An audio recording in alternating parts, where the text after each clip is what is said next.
తీసుకొచ్చి ప్రతి పేదవాడికి నెట్, కేబుల్ టీవీ, టెలిఫోను అతి తక్కువ ధరకే అందించాలనే మీ సంకల్పానికి ముందు ప్రతి ఆపరేటర్ తరపుని మీకు ధన్యవాదాలు తెలియజేసుకుంటున్నాం.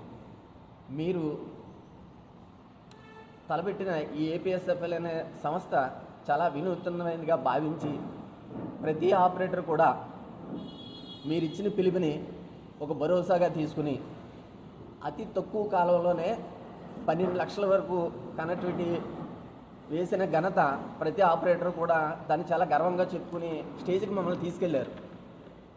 మా దురదృష్టవశాత్తు గవర్నమెంట్ మారడం, రకరకాల ప్రాబ్లం వల్ల ఈ గడిచిన 5 సంవత్సరాల నుంచి ఇబ్బంది పడుతూ ఇప్పుడన్నా చంద్రబాబు నాయుడు గారు పెట్టిన సంస్థ నిలబడాలంటే మళ్ళీ తిరిగి అయినే రావాలని ఎంతో ఆశతో ప్రతి ఆపరేటర్ కోరుకుని వెయిట్ చేసేయడని చెప్పడంలో ఏ విధమైన సందేశం లేదు. మా బాధలు ఆలకించి భగవంతుడే కరుణించాడు. మీ కూటమి ప్రభుత్వం వచ్చింది. ఆపరేటర్లో పోయిన ఆశలు మళ్ళీ సిగరించడం మొదలయ్యాయి.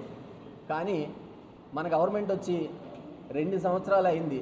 ఏపీ ఫేవర్ మీద ఏ విధమైన పురోభివృద్ధి జరగకపోగా నానాటికి సమస్యలు, రకరకాల ప్రాబ్లమ్స్ వచ్చి నెట్వర్క్ స్టెబిలిటీ లేకపోవడం అనండి.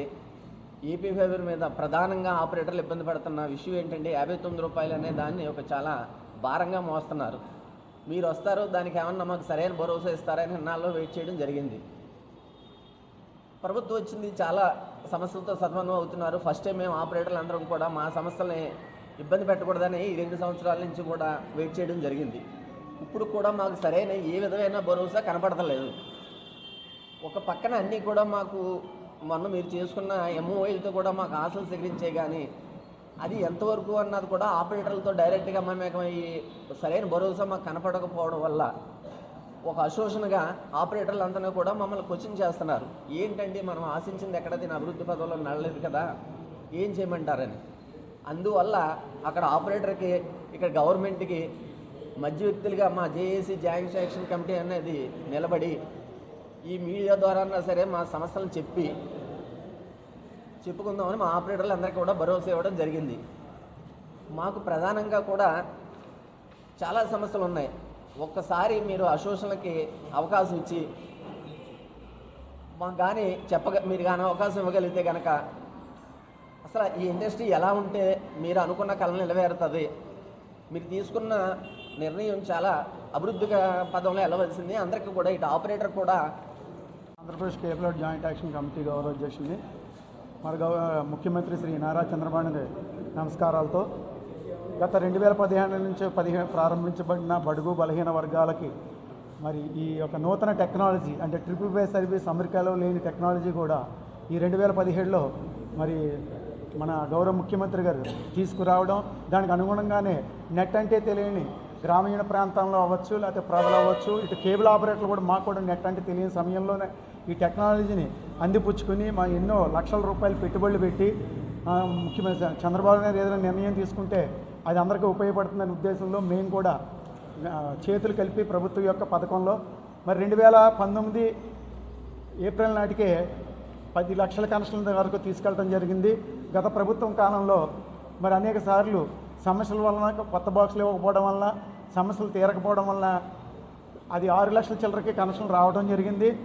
తర్వాత వాళ్ళు కూడా బీబీఎన్ఎల్ ప్రాజెక్ట్ మీద దృష్టి పెట్టారో తప్పించి అది కూడా పూర్తిగా ఎక్కడో కూడా లేకుండా నిర్వీర్యం అయిపోయింది. సరే, మన ప్రభుత్వం రావాలని కోరుకున్నాం.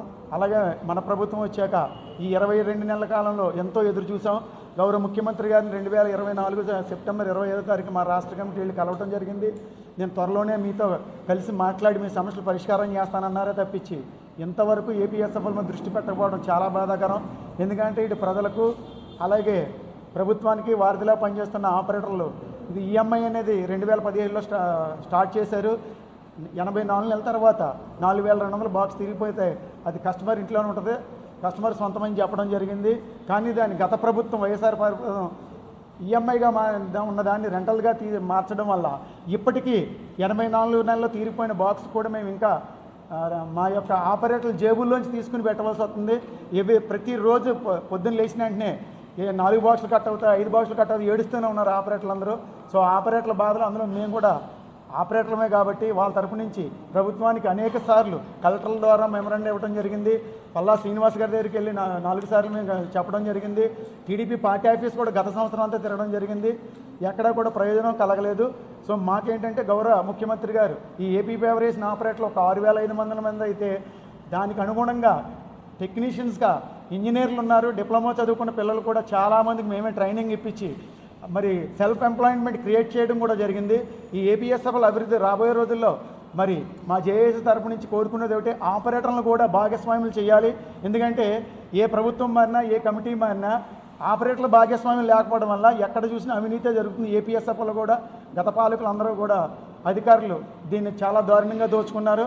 సో ఈ దోపిడీ విధానాన్ని అరికట్టాలంటే ఖచ్చితంగా P4 విధానం అన్నింటిలోకి తీసుకొస్తున్నారు కాబట్టి ఏపీ పేరులో కూడా P4 విధానాన్ని గౌరవ ముఖ్యమంత్రి గారు తీసుకురావాలని కోరుకుంటున్నాను. ఈ సభ మీడియా మిత్రులందరికీ నమస్కారం. నా పేరు పోలగాని శాంతికుమార్. నేను Andhra Pradesh cable operator association joint action కమిటీకి కోశాధికారిగా ఉంటున్నాను. ముందుగా గౌరవనీయులైన చంద్రబాబు నాయుడు గారికి నమస్కారం. మీరు పెట్టినటువంటి ఏపీ ఫైబర్ సంస్థ అనేది స్టార్టింగ్లో ట్రిపుల్ సర్వీస్గా ఇవ్వడం జరిగింది. అంటే internet, land phone plus channels మూడింటిని కలిపి భారతదేశంలో కానీ ఎక్కడ కూడా లేనటి విధంగా ఇవ్వడం జరిగింది. ఆ యొక్క టెక్నాలజీని అందిపుచ్చుకోవడానికి ఆపరేటర్ మిత్రులు కూడా వారి యొక్క శాయశక్తిలో ట్రై చేసి పెట్టుబడి పెట్టి దాన్ని అతి తక్కువ కాలంలో 10 లక్షల నుంచి 12 లక్షల కనెక్టివిటీకి తీసుకెళ్ళడం జరిగింది. కానీ కొన్ని అనివార్య కారణాల వల్ల ప్రభుత్వం మారటం వల్ల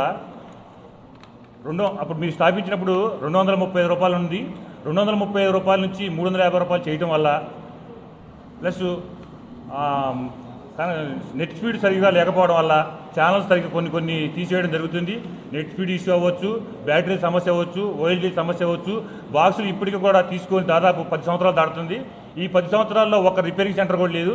ఎక్కడ కూడా బాక్స్ చెడిపోతే రిపేర్ చేయించుకోవడానికి ప్రైవేట్ వ్యక్తులు దాన్ని సర్వీస్ సెంటర్ ఉపయోగించుకొని ఆపరేటర్ల దగ్గర నుంచి బాక్స్ రిపేరింగ్కి దాన్ని 1000 రూపాయలని, 500 అని, 300 అని, 600 అని క్యాచ్ చేస్తున్నారు తప్ప ప్రభుత్వం తరపు నుంచి ఎటువంటి రిపేరింగ్ సెంటర్ లేదని, దాన్ని కూడా ఏర్పాటు చేయాలని మేము చాలాసార్లు సంబంధిత అధికారులకి రిప్రజెంటేషన్ ఇవ్వడం జరిగింది.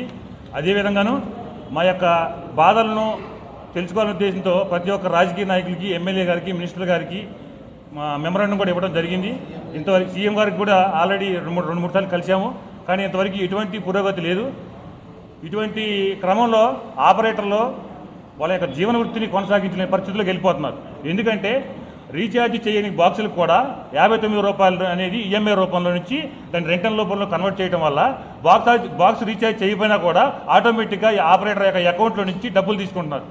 తెల్లవారగానే ఆపరేటర్లు 30 రోజులు దాటిన తర్వాత 30 రోజులు కాలపరిమితి అయిపోయిన తర్వాత బాక్స్కి ఈఎంఐ రెంటల్ రూపంలో 60 రూపాయలు తీసుకోవడం జరుగుతుంది.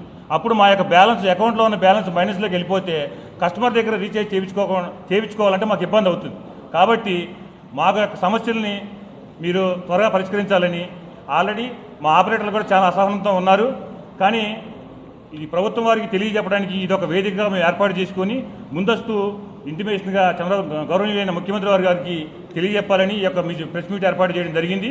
కావున ఇప్పటికైనా మా యొక్క సమస్యలను తెలుసుకొని మా కమిటీని పిలవడం కానీ లేదా మీ ద్వారా అఫీషియల్గా ఎవరైనా అనౌన్స్మెంట్ చేయడం కానీ చేయాలని మీ అందరి సభాముఖంగా కోరుకుంటున్నాం.